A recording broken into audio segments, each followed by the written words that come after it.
So we're going to be talking about the Xbox One S today and if you should buy it, which, disclaimer right now, if you're watching this video because you want to buy it for gaming, it's not worth it to buy it for gaming, seeing as there's another console coming out next year from Microsoft called Project Scorpio, which is really going to make games on Xbox more HD and more able to run better on the console. So right now, if you're thinking about buying this for gaming, just know that it does not make all your games 4K. It will only make your games 4K if they are 4K enabled games and you have a TV that is also 4K enabled.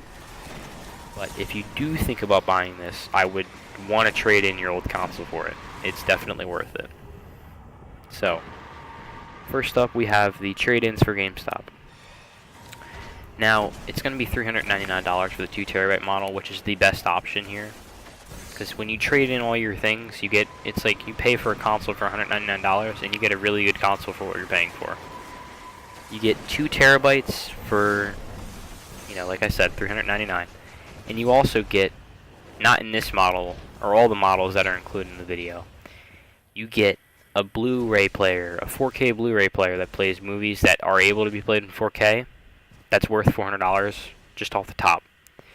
And you're basically getting a very good console for $399. And if you do the trade-ins, you only pay $199 for this.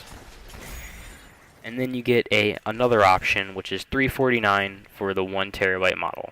Now, this model is in between if you don't feel like paying the extra $50. But if you do feel like paying the extra $50, then it's definitely worth it. It's a 1 terabyte model, which is, it's alright. And for the 500 gigabyte model, which I do not recommend, because it's really worth putting in another $50 to get another 500 gigabytes. And you double your size in this version on the next version. So, it's really worth it. This is $299. But if this is for people who, really don't, you end up paying $99 for the trade-ins. You have to trade in to get a good deal here. And the trade-ins are only for August. So, it's really going to be up to you if you can get to GameStop in time. But the games for this information include Black Ops 3 with all the DLC, which is 80 gigabytes. GTA with everything in the game is only 66. Destiny is 40 gigabytes. That's including Rise of Iron and everything for the game. Overwatch is 14 gigabytes. Mortal Kombat X is 100 gigabytes. That includes everything for the game, including skin packs, characters, maps, everything like that. Fallout 4 is 28 gigabytes. Mods are stored in the cloud, but if they're not, then that's 30 gigabytes. And I left around 10 gigabytes for pre-installed apps, but the problem here is that I heard that the 2 terabytes don't actually equal 2 terabytes. They equal like 1,700 gigabytes, which if you don't know, a terabyte is 1,000 gigabytes. So meaning that you're going to have around 1,700 gigabytes, which the math in this video may not be correct, but if it is correct, then yeah. But it may not be correct, but if it is, So the 2 terabyte model will hold all most played games, that includes the games I just said, on Xbox, and leave you around 1,662 gigabytes of free space to install anything you want. Now the 1 terabyte model will hold all most played games on Xbox and leave you around 662 gigabytes of free space. And finally, the 500 gigabyte version will hold all, again, most played games on Xbox and leave you around 162 gigabytes of free space, which in the end it's really not worth it because I'm not sure. You might even be left with 62 gigabytes to install basically one game, and that's it.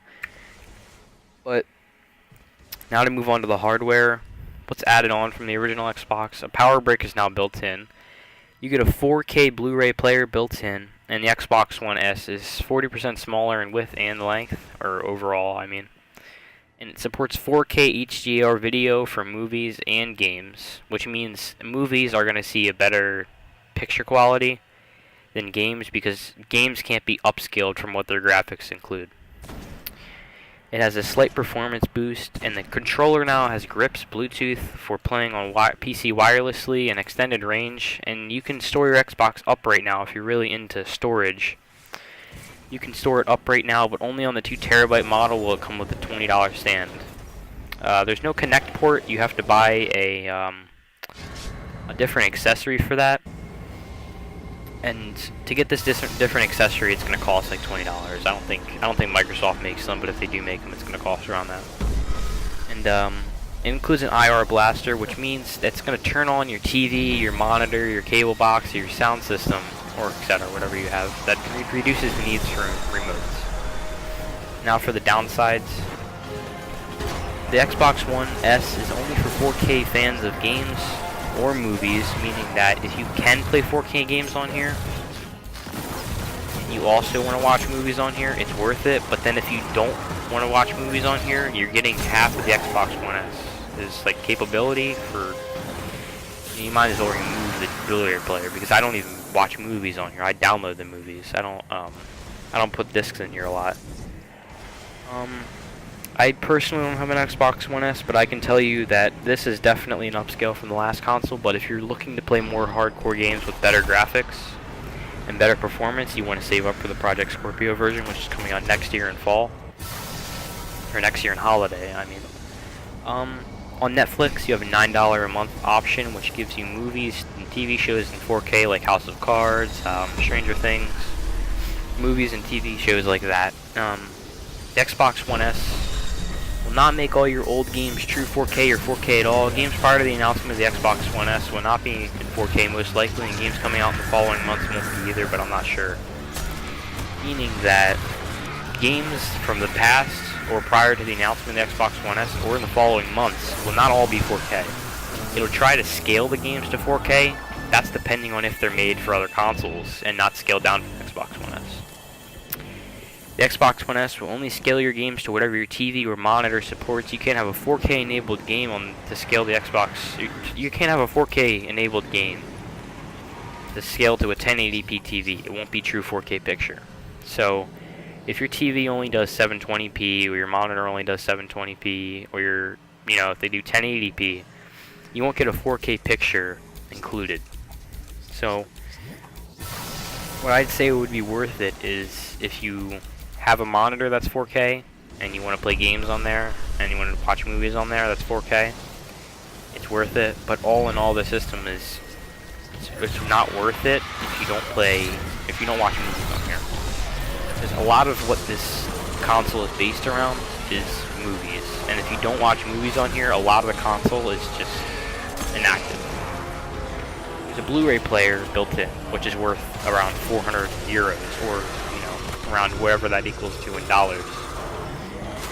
It really does end up being worth it if you use the utility that this Xbox provides. If you watch movies and you play games, it's worth it. If you just play games, or if you just watch movies, you're losing half of it. I would say if you watch movies over playing games, it's worth more, because this Xbox is based around being, 4K movie enabled. But to conclude it, it's worth it if you know what you're doing when you buy it. You know what I mean? Like, I never watch discs on here. I never put in a disc on my Xbox. I don't think I ever have. I never put a movie disc in there, and I ended up basically not utilizing its movie features. I watch movies that I download or buy off of the Xbox store. But, if you decide to buy it, leave me a comment or, put a rating on this video. I really don't have a lot of effort put in this video. I don't have a lot of time, but if you like the video, share it, like it, or whatever. But it's been Foopy, and thank you.